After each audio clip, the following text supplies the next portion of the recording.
Stand by to launch FanStream Sports. 3, 2, 1. Let's start. Hello, sports fans. Welcome to FanStream Sports. Nothing but pure sports. What is up, everybody? I am Milan Jordan, and this is the MMA Daily Blitz, brought to you by FanStream Sports, powered by DSP Media. Please like, share, and subscribe to this podcast wherever you consume your podcasts. You can follow me on X and Threads at Milan Jordan. Also, check out our website, fanstreamsports.com, for more great content. All right, well, there was some big news this week in the UFC, specifically this Wednesday. I'll get to that in a minute, but first big news this week came out, yesterday on Tuesday as I'm recording this. UFC 294, set for October 21st in Abu Dhabi, had lightweight champ Islam Makhachev defending his title against former champion Charles Oliveira, but word came out on Tuesday that Oliveira can't go due to injury. Apparently, DeBronx was forced to pull out after having his eyebrow split during sparring the night before he was supposed to fly to Abu Dhabi. That required stitches, and even though Oliveira is out, Makhachev will still defend the belt against 145-pound champ Alexander Volkanovski. This is a rematch of a fight back this past February, in which Makhachev won by unanimous decision. So these two will square off next weekend in Abu Dhabi for the second time in 8 months. The first fight was a classic, and hopefully the rematch will be as well. Now, the co-main event of UFC 294, Paulo Costa versus Khamzat Chimaev, not happening. Paulo Costa has elbow surgery 3 weeks ago, and he was planning on still fighting next weekend, but he was not cleared to fight. So, who will step in and fight Khamzat? Former UFC welterweight champion Kamaru Usman. That's who. So, a fight of the number 2 ranked and number 4 ranked welterweights in Usman and Chimaev, respectively, will take place at middleweight, where it was originally scheduled when Costa was the opponent. So, whether it's at 170 or 185, Kamaru Usman versus Khamzat Chimaev is still one hell of a matchup. And to be honest, with all due respect to Paulo Costa, a much more intriguing fight. All right, so now we have some Conor McGregor news. Actual news. Conor McGregor officially re-entered the USADA drug testing pool as of this past Sunday, October 8th. McGregor must go through 6 months of testing and 2 negative tests before fighting again, something that USADA has always been steadfast on. And Sunday, Conor McGregor re-enters the USADA pool, and on Monday, well, the UFC informed USADA that they will no longer be overseeing the UFC's anti-doping when their current contract ends on December 31st of this year. USADA put out a statement saying that the relationship with the UFC became, quote, untenable over differences regarding Conor McGregor. The statement mentioned comments made by UFC leaders and others, including a UFC commentator, questioning USADA's stance that McGregor not be allowed to fight without being in the testing pool for at least 6 months, and that USADA does not allow fighters without an approved medical basis to use performance-enhancing drugs like experimental unapproved peptides or testosterone for healing or injuries simply to get back in the octagon.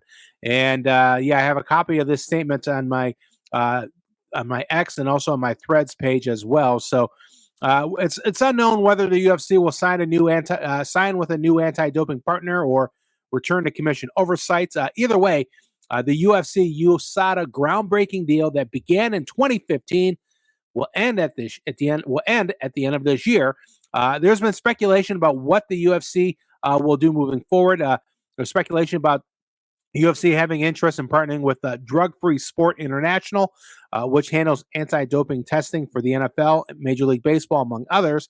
But the UFC has not acknowledged that publicly. Again, this news is just a mere few hours old, so this could change rather quickly. But as of now, the UFC and USADA, their relationship will end at the end of this year. Basically, because UFC apparently wanted Conor McGregor to fight as quickly as possible and not go through the 6-month process that the USADA said he had to go through of testing and 2 negative tests. Now, look, from this, it's October, so April would be 6 months from now if that were to hold up, whether with USADA or another anti-doping partner. So would that be UFC 300 perhaps? Who knows? We shall see. Stay tuned on that. Speaking of fights inside the cage, well, this past weekend, Bellator had its marquee event. It's Bellator 300. They had 3 title fights for that fight in San Diego, and all 3 champions entering the night each left the Bellator cage with their respective belts. The main event was for the lightweight championship. Usman Nurmagomedov improves to 18-0 by defeating Brent Primus by unanimous decision, 50-45 on all the judges' scorecards. Just the 4th time in his 18 fights that one of Usman's fights went the distance, but Nurmagomedov controlled the entire fight. Primus started the fight very aggressively, but Nurmagomedov scored an early takedown, and it was all downhill from there for Primus. Nurmagomedov had a good mix of kicks and punches and ground game to retain his Bellator lightweight title, improving to 18-0. And he advances to the lightweight Grand Prix final up for the $1 million prize. He will go against the winner of Alexander Shabili and Patricky Pitbull, who will square off at Bellator 301. As I mentioned, there were 3 title fights on this card. The co-main event was for the women's featherweight title fight, championship, I should say. Chris Cyborg took on Kat Zagano. This is a beef and something that's been brewing up for years. Well, the fight didn't last very long, all of 4 minutes and 1 second. Cyborg certainly did not look like a fighter who hasn't fought MMA in over a year. Remember, she's done some boxing over the past year. She beat up Kat Zagano from pillar to post before ending it with some vicious ground and pound to retain the Bellator women's featherweight title. Following the win, Cyborg called for a fight with Leah McCourt, who stopped Sarah McMahon earlier in the night. The 3rd title fight on this card was for the women's flyweight championship between Liz Carmouche and Elimele McFarlane. These 2 women are friends.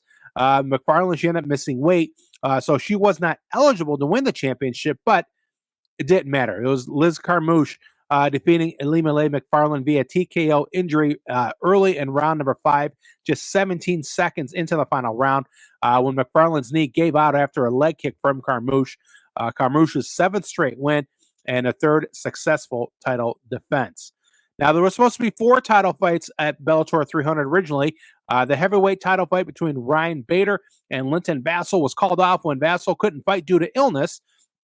Corey Anderson, who beat Bader via TKO in the 2021 Bellator light heavyweight Grand Prix semifinals, he offered to step in, and apparently Ryan Bader was good with that. He commented on his Instagram account that he is, quote, good with anything in terms of a replacement fight for Bellator 300, saying that looks like Viacom, Bellator's parent company, doesn't want to pay. They are out October, and this fight falling through saves them money. Now, what's that mean? Well, we've heard a lot of rumors over the past few months about a potential Bellator sale.